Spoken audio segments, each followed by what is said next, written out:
আসসালামু আলাইকুম বন্ধুরা, আজকে আমি আপনাদেরকে দেখাবো কিভাবে জেপিজি ইমেজকে ভেক্টরে রূপান্তর করতে হয়।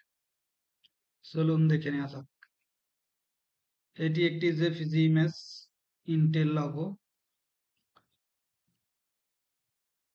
প্রথমে আমাদেরকে যেতে হবে উইন্ডো থেকে ইমেজ ট্রেস।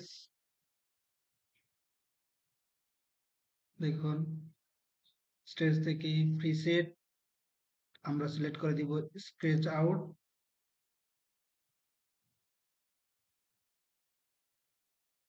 দেখুন, খুব সহজেই এটি ভেক্টর হিসেবে রূপান্তরিত হয়ে গিয়েছে। দেখুন, সেম আমরা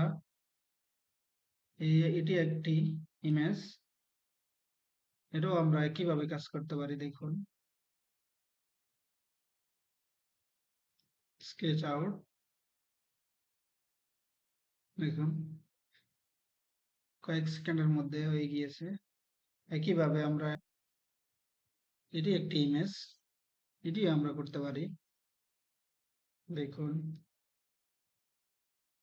জাস্ট একটি ক্লিকের মধ্যেই ইমেজ ট্রেস এর মাধ্যমে আমরা খুব সহজে করে ফেলতে পারতেছি।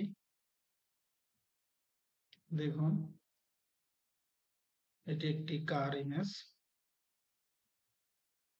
দেখুন, খুব সহজেই আমরা করে ফেললাম ভেক্টর, জেপিজি টু ভেক্টর। ধন্যবাদ।